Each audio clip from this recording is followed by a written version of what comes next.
Assalamualaikum warahmatullahi wabarakatuh. Wilujeng patepang Dewi Sareng Mang Augustin. Palamitra anu dipihormat dina denget ayeuna simkuring Mang Augustin masih medar dongeng dina carios Si Geot, Yasana, Kang Heri Supriyadi. Pihatur rebunuhun oge ka asadayana anu parantos berkontribusi like, komen, subscribe sareng share channel Dongeng Mang Augustin. Nyangga keun carios nyambung, mugi tiasa ngahibur, nyandak pelajaran, oge nyandak manfaat saseurna. Kirang langgungna disuhun keun karidoan tur tiasa jembar manah ngahapunten sagala rupi kalepatan tur kakirangan. Mugia janten panghibur kana kalbu pangbeberah kana manah. Sareng mugia katampi ku sadaya kadang wargi, sok sanaos sieu carios Sunda buhun. Mangga nyangga keun. Si Geot bagian ke-37.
Saasupna ka jero karaton, lengkah kipatih jeunggu sejana guragiru muru ka rohangan utama. Barang berai panto dibuka, kasampak geus aya puluhan abdi dalam anu dari ukna ngariung raja.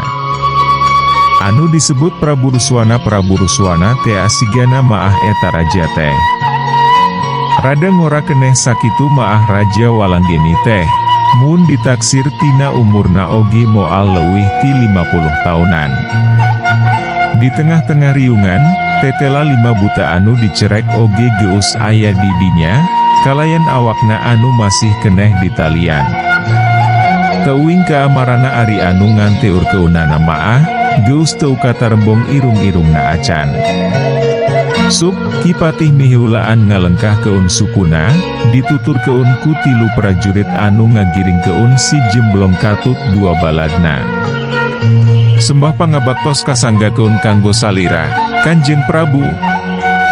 Kipatih rengkuh nyembah rajana. Prabu Ruswana tiba ngunggut-unggutan, kalayan teu ngurangan wibawana. Kipatih dina kursi anu kosong. Ari 3 prajurit anu ngagiring si jemblong jeung 2 baladna maah, sareng sena ngalaksa keun pancen teh guragiru bae pating koloyor Dewi ninggal keun eta rohangan. Sembah pangabaktos, Kanjeng Prabu. Si kurai teu sirikna ti sujud-sujud dihareupeun Prabu Ruswana. Paripolah si ujat katut si jemblong oge teu jauh beda, mangsa acong-acongan nyembah ka eta raja teh. Saha ngaran maraneh, asal ti mana? Jeung naon sababna deuwih pangagaralungan di wewengkon kakawasaan kaula? Prabu Ruswana ngahujanan ku pananya. Wasta abdi maah kurai, Kanjeng Prabu. Ieu rencangan abdi, jenenganana ujat sareng jemblong. Abdi sadaya, kawit maah ti jati kembar. Maksad abdi tiluan, bade nepangan rencangan anu dumuk di ieu wewengkon. Barang dugi ke awates hiji ti lemburan, abdi teh dicargat ku eta buta, kapaksa widiayonan. Ari marane asal ti mana, jeung naon sababna panganyarga tiu jalma. Bagian 5 buta anu ayeuna maah anu meunang panalek ti raja teh. Kaula maah ti kerajaan buta. Kaula limaan dititah nyerek atawa modern eta jalma, sabab boga urusan jeung raja kaula. Urusan naon? Teuing, pokona maah dititah nyerek wi. Boga urusan naon jeung raja buta. Prabu Ruswana ngareret Dewi ka Asikurai. Abdi tiluan teh disuhunkeun pitulungku saurang jalmi anu muja ka raja buta. Saurna teh pangmilarian keun orok kanggo seba dina unggal bulan purnama. Abdi tiluan teh nolak, asa teu-teu tega ari kedah niwat orok batur maah. Rada direka-reka Sikurai maah mangsa mere kateranganana teh. Terus Prabu Ruswana gancang ngangsrek, mangsa Sikurai eureun heula nyeritana. Rupina maah ngaraos benduan jeunna teh. Dina hiji dinten, eta jalmi anu jenenganana Cep Danu teh ngirim badega goibna kanggo numpes abdi sadaya. Kapaksa widyayonan, dugi ka antukna maah badega goibna eta jalmi teh musnah ku abdi sareng pur recaangan. Terus, nya, niu teu uli panginten. Abdi tiluan diancam bade dilaporkeun ka raja buta. Sieun abdi teh, da moal nguntup ari diraponanku seueuran maah, da tantosna oge anu namina kerajaan maah bakal seueur prajuritna. Jadi, maraneh kabur teh, bari sakalian rek minang saraya ka ababaturan anu dumuk di wewengkon ka kawasan kaula. Leres pisan, Kanjeng Prabu. Sajabi ti eta, abdi teh parantos nguping wartos deuwih. Saurna maah ka awewengkon walanggeni maah moal aya bangsa dedemit anyar anu wantun ngulampreng, margi dipimpin ku hiji raja anu pohara linuhungna. Parantos kaceluk ka awun-awun kaluhungan ilmu salira maah, Kanjeng Prabu. Sikurai satengah ngalem ka eta raja. Hahaha nyahewu atuh, moal aya anu mampu ngayonan kasakten kaula maah. Terus ayuna, maraneh tiluan teh rek ka amarana. Upami salira ngawidian maah, abdi teh bade nepangan rencangan wi, anu maksad utamina maah bade ngiring nganjrek heula di anjeunna.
Mamanawian aya keneh deuwih kitu oge, da parantos lami pisan abdi henteu tepang sareng anjeunna teh.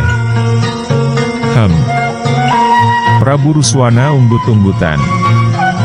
Sajeroning Sikurai keur nembalan kana sakur-sakur panalek raja teh, ari si jemblong maah ti tadi oge ret dewi ka salah saurang abdi dalem, anu ditingali tina dedegna maah geus aya umuran, bukna oge geus loba huisan. Ampun, Kanjeng Prabu. Saena maah janten keun prajurit bayi jalmi teh, margi kamampuhanana parantos ngabuktos. Kipatih ngedal keun kamandang ka anu jadi rajana. Bener oge. Kumaha kira-kirana, maraneh daek jadi prajurit di ieu karajaan? Prabu Ruswana rutret ka si jemblong jeung dua baladna. Kantenan wi, Kanjeng Prabu. Kersa pisan, da abdi tiluan teh parantos lami ngidem cita-cita, hoyong babakti ka karajaan. Hahaha, alus ari kitu maah. Ayahnya, ari jalma anu muja ka buta teh, masih keneh urang jati kembar. Urang legok muncang eta maah, Kanjeng Prabu. Salaku pupuhuna di lembur eta maah. Oh, jauh pisan geuning. Nya geuswi perkara eta maah. Jalmarta, anteur keuni utilu jalma ka tempatna. Prabu Ruswana ngareret ka salah saurang abdi dalemna. Kunjuk sumangga, Kanjeng Prabu. Sanggeus acong-acongan Dewi nyembah, si kurai jeung dua baladna pating laleos ninggal keun eta rohangan, nutur keun abdi dalem anu disebut Jalamarta. Maraneh limaan oge, daek teu daek kudu jadi prajurit di kerajaan kaula. Prabu Ruswana rutret ka 5 buta. Embung kaula maah. Krem heula ieu buta kana karangkeng. Paksa nepi ka daraek. Lamun kekar embunggeun maah musnah keun bisa kalian. Prabu Ruswana ngareret Dewi ke salah saurang abdi dalemna. Unjuk sumangga, Kanjeng Prabu. Reup, eta abdi dalem neure umpun panonna. Teu lila antarana, ujuk-ujuk jugjek 5 makhluk anu sirahna tarandukan. Jarangkung badak tur pohara kalekerna deuwih ditingali tina pangawakanana oge. Bawa eta buta, arasup keun heula kana karangkeng, ceuk abdi dalem anu nyambat 5 jirim nu tarandukan. Gep, burinyai, les. Sanggeus cukcek nyarekelan 5 buta maah, 5 jirim anu tarandukan jeung 5 buta oge, antukna maah ngariles ti eta rohangan. Kipatih, kumaha perkara kerajaan watu bolong teh, ngahadai keun masrah keun sabagian wewengkona ka kerajaan urang. Prabu Ruswana ngareret ka patihna. Teu masih keun, Kanjeng Prabu. Saurna teh daeta maah warisan luluhurna. Kurang ajar. Sarua jeung nantang aing lamun kitu maah. Paksawi, Kanjeng Prabu. Taya nanaonan pisan pasukan watu bolong maah, ku ngerah keun satengah prajurit anu aya di ieu karajaan oge moal burung tumpur, celengkeungna salah saurang di antara abdi dalem. Sapuk pisan, Kanjeng Prabu. Leres pisan, Kanjeng Prabu. Supados kerajaan urang mingkin lega. Sababaraha abdi dalemeh bareng pating celengkeung nembrakeun kasapukna. Prungweh, geus kitu mah diayakeun musawala. Di sejen rohangan eta karaton, di hiji rohangan anu ukuranana lumayan lega, si jemblong jeung 2 baladna maah harita teh keur cacaleuhakan, dalahar siga anu narimak pisan. Aya anu nganteuran sigana maah, deungunana oge jeung nu ngarunah. Hahaha, ngeunah jadi prajurit maah, hei. Dahar kariam, pake karirap, ceuk si ujat semu ngosong. Heu oh. Bakal ngarasa reus ba apung oge mun nyahoeun urang geus jadi prajurit di kerajaan gede maah. Si kurai gancang mairan. Pasti. Anak jeung pamajikan urang oge bakal ngarasa reus. Tapi kumaha, nya, da jarau pisan pula warga urang maah. Lah, akalan wi perkara eta maah. Lamun geus rada lila jadi prajurit di ieu karajaan, urang menta idin pikeun mawa pula warga urang. Ari ngomong secara hade maah piraku teu diidinan, sugan. Nya sugan wiato. Ari silain kunaon. Bet hulang-hulang wi ka tempona teh, ceuk si kurai ditungtungan ku ngareret ka si jemblong, anu katembongna malah semu hulang-hulang. Jujur, amarah aing keur ngabebelah, si jemblong rutret ka dua baladna. Kunaon? Asa teu gugur teu angin sia maah. Si ujat rada kurang kerung neu teuk baladna.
Di rohangan nu tadi, aya abdi dalam anu mateni Bapak aing tea.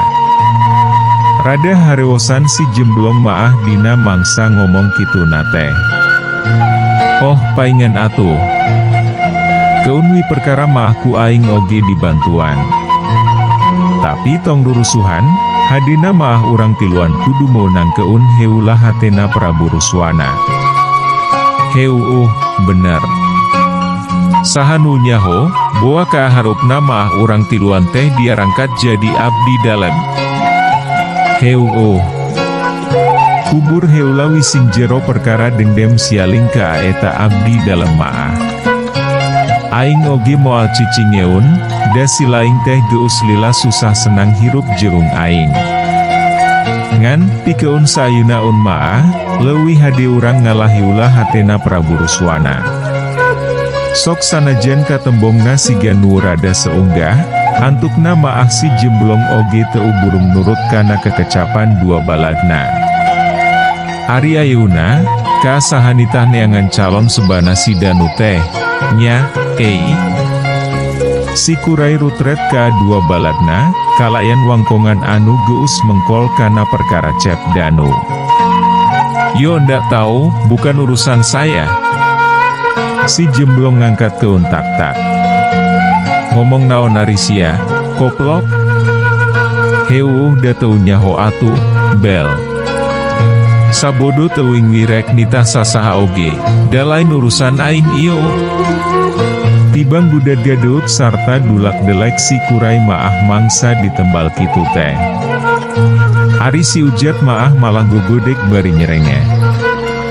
Ari jalma anu keur jadi bahan wangkongan si kurai jeung dua baladna maah, enya Cep Danu, dina mangsa harita teh keur jujurelatan mamayang butelan, dina ngempraina cahya bulan. Jorelat, jorelat, jeleng, jeleng, jeleng, jeleng, kleh. Antukna maah Cep Danu napakeun dua suku di buruan imahna. Sidik pisan ayeuna maah, anu dibuntel sarta dipapayang ku Cep Danu teh tayalian orok anu kawilang montok. Kalacat, Cep Danu hanjat ka tepas, sarta kebat ngoloyor ka jero imah. Ngahaje sigana maah pantona imahna oge teu ditulakan. Hasil, kan. Di patengahan, Nyi Wiwi ngabagiakeun pinuh ka bunga. Hasil, tapi kolotna kagari wah keun. Gancang pangnyokot keun salin, bisi aya anu ka adieu, tembal cep danu semuhari weus-weus. Nyiwiwi gancang ngagugu, Guragiru ngoloyor ke arohangan kamarna. Onah, jorwokna cep danu. Burinyai, Jack. Dihariupon cep danu ujuk-ujuk ngajenggelek jirim nyi onah. Aya pikir saun naon, cep.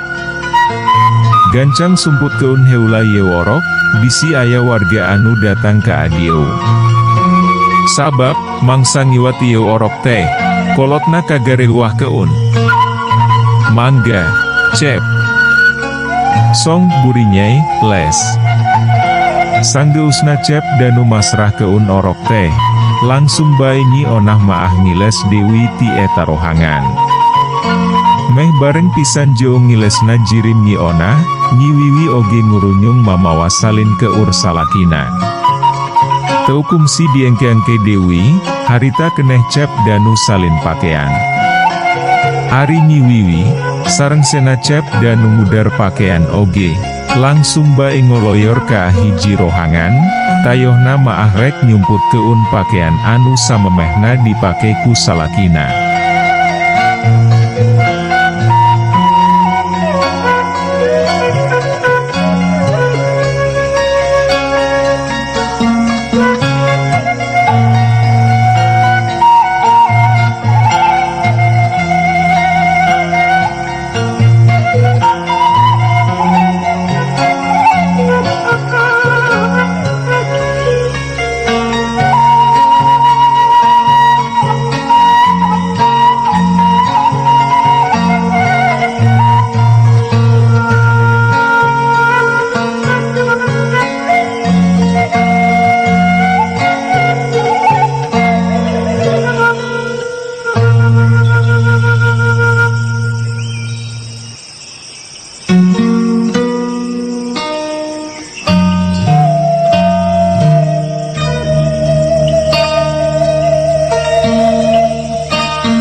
Gek, cep danu maah dina korsi.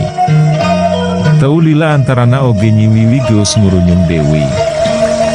Nganggo tergos basa ngiwat orokna, Kang, tanya Nyi Wiwi sanggeusna diuk, kituna teh bari semuha harewosan. Nyapu guhi atuh. Saya atuh ari kitu maah. Bilih hilapwi, Kang. Kenya. Lainna naon, yakin pisan ari kitu teh amaah, siapan jeong si Unyi oge moal boga sangkaan kaakan. Mata kradari weuh soteh, pedawi akang anu jadi pupuhu di ieu lembur. Jadi, lamun ayana naon teh geus pasti bebeja ka urang. Muhun, Kang. Kanggo sebanu salajengna, saena mah mending tinu tada tebihwi, ulah ti lembur urang Dewi. Heu. Peda keur hoream indit-inditan jauh wi ayeuna maah. Tetela geuning, orok anu diiwat ku cep danu teh masih keneh ti lemburna sorangan. Akur pisan jeung kekecapanana cep danu, kenyawi. Sanggeus aya kana sawatara lilana teh aya anu keketrok sarta keuleuhan ti tepas imah. Memang geus asak babadamian, Guragiru bae ku Nyi Wiwi disampaurken, kalayan katembongna siga anu lulungu.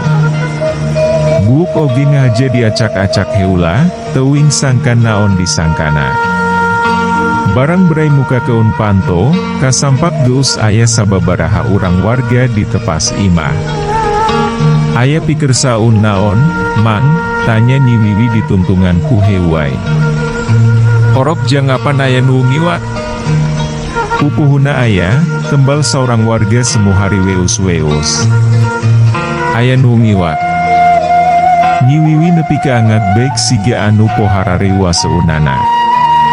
Muhu. Pupuhuna aya. Aya. Hayu atuh ka alalebet heula sakedap. Nyi Wiwi Guragiru asup Dewi ka ajero imah, dituturkeun ku sababaraha urang warga. Sanepina ka jero imah teh ari Cep Danu maah geus teu kasampak didinya. Mangga caralik heula, abdi bade ngawartosan si Akang. Nyi Wiwi rutret ka warga. Ge, warga dariuk dina korsi. Barang Nyi Wiwi geus rek ngoloyor pisan, Cep Danu kaburu ngurunyung manten ti kamarna. "Aya naon ieu teh?" tanya Cep Danu, kalain katembongna sarua siga anu lulungu. "Putra Kang apa aya nu ngiwat saurna teh, Kang?" Nyi Wiwi hari weus-weus nepikeun beja. "Waduh, diiwat kusaha?" Cep Danu nepike ngagebek nembongkeun karewasna. "Duka ari kusaha-sahana maah, pupuhu da saurna maah nganggo tergos nu ngiwatna teh," celengkeungna saurang warga. "Iraha kajentenana eta teh?" "Nembe pisan, pupuhu." Nyi Uni mah dugi ka kapiuhan. "Euleuh deudah teuing. Katuh antosan sakedap, nya abdi bade tamas heula." Warga tibang narembalan ku unggeuh. Cep Danu siga nururusuhan ngoloyor ka hiji rohangan, sarta teukum silila, oge geus ngurunyung Dewi. "Nyi, panyokot keun duit keur Kang Apan. Hitung-hitung ngupahan wi, karunya." Nyi Wiwi gancang unggeuh, sarta gura-giru ngoloyor ka rohangan kamarna. Paroman warga maah taya anu heun teu nembongkeun kareuus kana perhatian Cep Danu anu katembongna siga anu nyaahun pisan ka wargana teh. Teu lila antarana, Nyi Wiwi geus ngurunyung Dewi. "Song, masrahkeun kanjuk kundang leutik ka salakina." "Abdi ngiring, Kang," ceuk Nyi Wiwi. "Cicing wilah awewe maah. Imah ewo anu nungguan, Dewi." "Pan aya Nyi Onah, Kang?" Nyi Wiwi siga nu kekehayang ngeun milu. Karunya Nyi Onah maah keurti brasare, da beurangna geus capee barang gawe. "Piraku ari kudu dihudangkeun sinan nungguan imah maah." Sing karunya, najan kasebutna badega oge kudu dianggap siga ka kulawarga sorangan, tempas Cep Danu satengah nyarekan. Mingkin reuus Dewi wika tembongna teh paroman warga maah mangsa ngadenge kekecapan Cep Danu anu samodel kitu teh. "Muhun atuh, Kang. Sanes nanaon, matak hoyong ngiring teh hawatos ka Nyi Uni wi ari abdi maah," tembal Nyi Wiwi semut tungkul.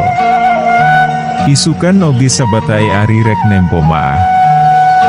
Bari sakalian anteuran daharun, Dewi." "Hayu, Mang," ceuk Cep Danu, kituna teh bari ditungtungan ku umajak ka warga.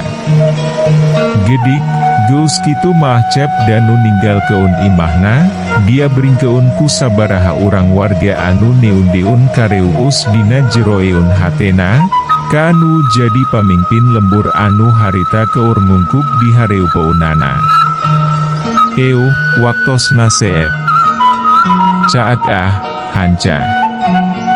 Urang simpen di handeuleum sieum paragi nyokot ninggalkeun, enjing urang sampeur Dewi, hapunten palamitra kanggo nyumangetkeun sim kuring, Mang Augustin ngadongeng teh, nuhun keun di subscribe, di like sareng di komen, atanapi di share manawi masih aya keneh nu resepeun kana dongeng, supados teu kakantun carios salajeungna. Mangga permios.